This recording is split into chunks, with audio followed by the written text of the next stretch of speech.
Teddy Talks. Hello, everyone, and welcome to Teddy Talks After Hours, where we pause, rewind, and unpack each episode. And this one's for grown-ups only, so now we can talk straight up to the parents and educators out there listening. I'm here with Toby Hemingway, who is an actor and our illustrious guest on Teddy Talks today. I just want to share that we discovered before this that we are both husky parents. I have 2 husky dogs, and you have a husky dog as well. For those of you who don't know, huskies have strong personalities. Tell us a little bit about your husky. What's going on right now? My husky is actually a street dog. I was meant to look after him for a few days, and then lockdown happened. Then he never left. He was in the kill shelter. Street dog, then right to the kill shelter.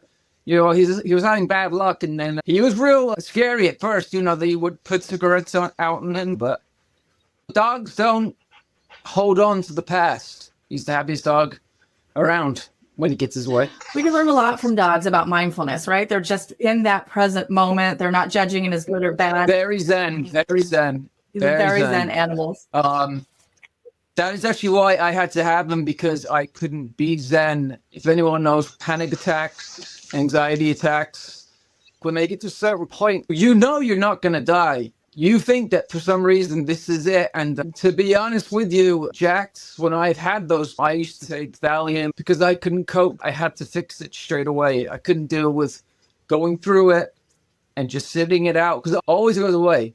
But I couldn't sit it out. I needed to fix it straight away. And that's what led to me taking things to fix it. But anyone knows things about opioids, they build. I am no longer on any of them. And I'm going through it. You got to pay the piper. This is recent. I'm a few weeks in. So, you know, I almost had a panic attack this morning. You know, I couldn't find the address. But the great thing is I'll go over to him. I don't know if he knows what's going on, but I'll just start petting him. And he starts breathing. And then you think, why am I losing my mind of this? It's like I can just text somebody and ask, why did I take it such a huge level? But that's always been how I've been. And you do that for a while, and it will take over your life. Take over your life. And Brett, you know? I think that you have really nailed right away. This episode was all about coping skills, which I know is important to you personally. And I really appreciate your candor in sharing that process. When we have these big feelings, adults, kids, or anyone, we can sometimes stop that step of really being in our emotions and feeling them. So let's pause and talking about these coping skills. So one that this whole topic is personally important to you. When the Teddy Talks team reached out and said, hey, do you want to do an episode on how to talk to kids about coping skills for things like sadness and big feelings? Was it already on your vision board to work with Grizzle and Grizzlette, yes. You know, the teddy bear twins? Yes, if I could reach out to a kid and just tell him that there's a happy life out there. If you had the tools to cope with it, to deal with it, you could really have a happy life. And you will go through stuff, but that's just, you know, that's life. You go through stuff, you get over it. If there's a way that I can help kids know that you don't need to fix it right now, because I wanted to fix things when I was a kid. I desperately wanted to fix things. And, you know, if you could do that for anybody, just one person, that would be incredible. Make them realize they can get out. Well, we really appreciate you being on the show and having that message to the moms and dads and caregivers and teachers out there. Let's take a moment to kind of rewind this episode. So in this episode, the Teddy twins learned in your Teddy Talk that when someone like a parent is sad, it's not the kid's fault. And the one thing they can do is really listen and be there for someone versus trying to fix it. So I'm a school psychologist, and this is something I've had to learn when supporting kids who have big feelings. There's something powerful about this concept called holding space for kids and all their feelings. And it's really about empathy, which goes a long way. We have these beautiful adult brains and all these coping skills and strategies that we can ask kids to try on for size. But what often really helps kids feel better is saying something like, it makes sense you feel sad. It makes sense you feel this way. And just holding that space for kids is sometimes all they need versus trying to jump in. Let's say I've had a bad day at work and I come home and my partner, my God, I had a bad day at work. And he's like, well, all right, let's go on LinkedIn and I'll get you a new profile and we're going to apply for a new job. And they like just take over. I'm like, whoa, slow your roll. I just wanted you to say, kind of makes it worse. yeah, tell me more about that. How are you feeling? The same is true for adults, isn't it? It's a big idea to hold space for adults, for kids when they're feeling and just accepting where they are. Yeah. Well, my mother passed away about 2014 she's cancer twice. And I couldn't bear that I couldn't stop this cancer. And I hated myself. Why did I not see it before? Why was I not paying attention? I could do nothing. And it was heartbreaking. We just talked, and it was the best time of my life. And if I had just done that, that's what I needed to do, you know? Yeah. And that's what she needed me to do. When we have these experiences, and I share that experience with you, as my mom got diagnosed with ALS and within 18 months passed away. And so it's so hard to watch someone you love in pain and suffering and grief. And just like in the Teddy Twins episode, it was hard for Grizzle to watch Grizzlette feel sad and wake up feeling sad. So sometimes I think, honestly, there's this, we talk about post-traumatic stress. I think there's also post-traumatic growth. We learn from these experiences, these deeply painful experiences, and we come out on the other side a bit stronger of a human. So what advice do you wish you could give your younger self, either when you were a kid or when your mom got sick, about coping with this really, sadness and grief and all of that? Is there any like pearl of wisdom, if you could time travel, to give to yourself? I think I'd go back and just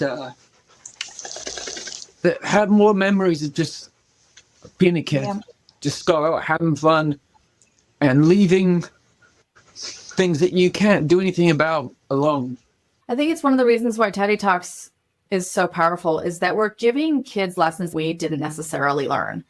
Like kids, from a psychological standpoint, kids who are listening to this podcast are what's called egocentric, which not mean egotistical. That's different. Egocentric means everything revolves from the kid's point of view. So when mom is sad, then the kid feels like they did that. That's their fault. Or here's another example.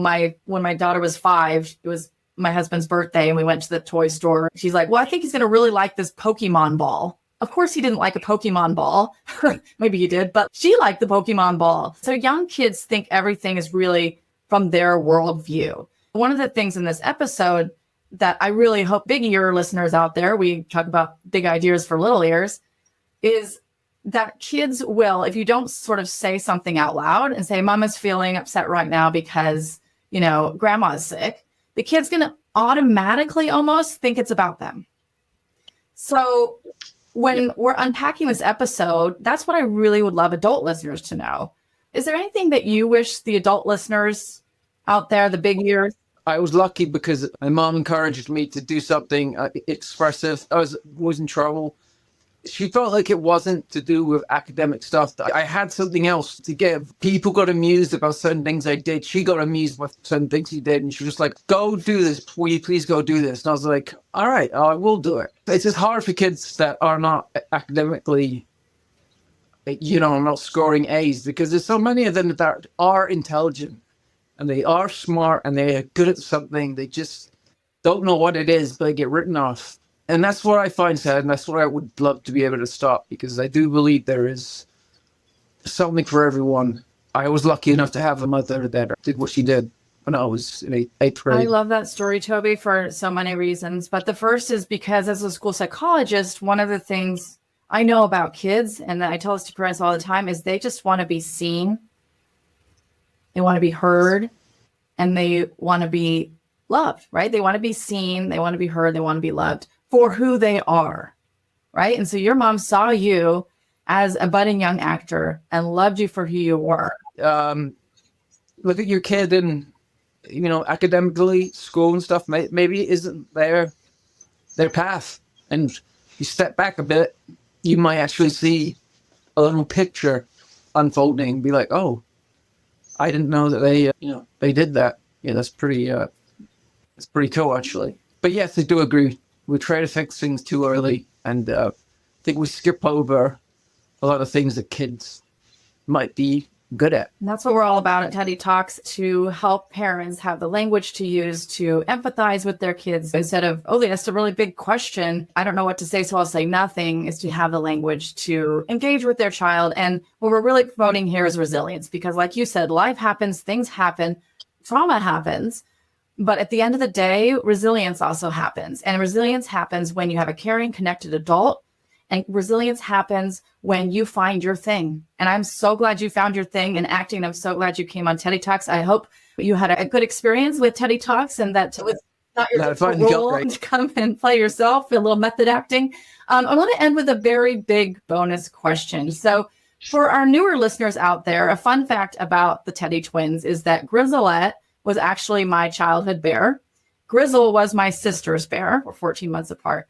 And we used to line them up and play with them and work out all our big feelings and all the things you do when you're a kid, because play is the language of the child. So when you're playing, you're learning and you're wondering. I would love to know, do you remember having a favorite item from childhood, like a bear or nothing? Tell us a story. I still have it, and so does my brother. Mine's called Snowy. He was permanently white. Now he's a little, he's literally on top of my dresser. I've taken him everywhere, and I mean everywhere, all over the world. And my brother has a teddy bear called Paddy that he still has. It's not in great condition. My brother doesn't want to admit. He just keeps saying, "Oh, just keep, it's Paddy. I'll keep him there for one more." But yes, we both, and my brother's not gonna maybe like me tell, we both literally have the same bears we had as a kid. Snowy was mine, and Paddy was his, and we both had them. I just have to keep Snowy quite high because my dog will try and... His valuable property. Yeah. Well, it makes sense that you were such a wonderful guest on Teddy Talks, because you are a teddy bear owner and you appreciate having, that amazing bond with your brother. So I feel like a kindred spirit. And I'm so glad that you came on Teddy Talks with us. So thank you so much. And thanks for your candor. Thank you, everyone out there listening. We will see you on the next episode of Teddy Talks.